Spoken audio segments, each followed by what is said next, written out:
নমস্কার। বাংলার হৃদয়ে মমতা অভিষেক সোশ্যাল মিডিয়া সেলের হুগলি জেলার মহিলা সেলের সভানেত্রী স্বাতিলেখা ঘোষ। আমি আপনাদের কাছে আজ আহ্বান জানাতে এসেছি দিদির ডাকে ধর্মতলা চলো এই আহ্বান জানাবার জন্য।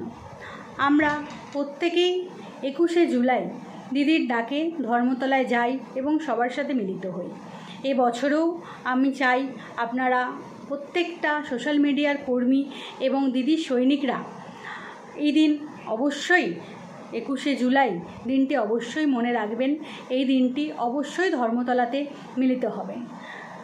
আরেকটি কথা সবাই হয়তো জানেন, 1993 সালের ঘটনা, কিভাবে দিদির ডাকে দিদির জন্য প্রত্যেকে দাঁড়িয়েছিলেন এই ভেবে যে সচিত্র ভোটার কার্ড আমরা পাবো, এবং তার যে বিশাল আন্দোলন, সেই আন্দোলনের জন্য প্রতিটি মানুষ চেয়েছিলেন যে এই কার্ডটি হোক।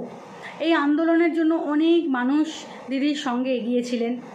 তার মধ্যে 14 জনের আমরা আর বাড়িতে ফেরা দেখতে পাইনি। 13 জনকে আমরা জানতে পারলেও একজনকে তার সেই ব্যক্তিটির পরিচয়ও আমরা ঠিকমতো জানতে পারিনি। তবে আমি আপনাদের কাছে আরেকটা কথা জানাচ্ছি, তখন আমি খুবই ছোট, খুবই শিশু, নেহাতি শিশু, কিন্তু আমার বাবাও সেই আন্দোলনে শরিক ছিলেন। আমরা তখন হাওড়ায় থাকতাম। আমি দেখেছি কিভাবে আমার মায়ের উদ্বেগ, কারণ আমার বাবা এবং বাবার বন্ধুরা তারা কিন্তু বাড়ি ফিরছিলেন না।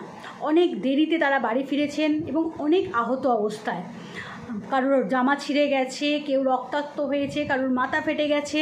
আমি তখন খুব ছোট হলেও খুব আতঙ্কিত হয়ে পড়েছিলাম এই ঘটনাটা দেখে। আমি ভীষণ ভয় পেয়ে গেছিলাম যখন আমার বাবার এই বিধ্বস্ত রূপ দেখি।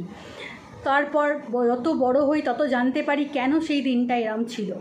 এখন যখন আমিও তৃণমূলের একজন সৈনিক, আমি যখন জানতে পারি ভালো করে যে কিভাবে আমাদের দিদি লড়াই চালিয়েছেন আমাদের জন্য, কিভাবে মা মাটি মানুষকে ভালোবেসেছেন, তাকে অন্তরের অন্তঃস্থল থেকে এতটাই গভীর শ্রদ্ধা এবং ভক্তি জানাতে ইচ্ছা করে, যার জন্য আমি একবার হলেও 21শে জুলাই চেষ্টা করি তাকে দর্শন করার।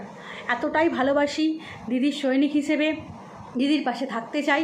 তাই আপনাদের কাছেও আহ্বান জানাই যে দিদির প্রতিটি পদক্ষেপকে এগিয়ে নিয়ে যাওয়ার জন্য, তাকে আগামী দিনে আরও তার হাতকে মজবুত করার জন্য আমাদের প্রত্যেকের উচিত এই ধর্মতলাতে তার সাথে মিলিত হওয়া।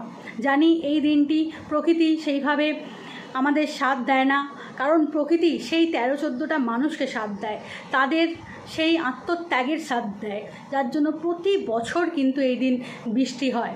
কিন্তু সেই বৃষ্টিকে উপেক্ষা করেও আমরা হাজার হাজার মানুষ সেই দিন দিদির সাথে মিলিত হওয়ার চেষ্টা করি, দিদির বক্তব্য শোনার চেষ্টা করি।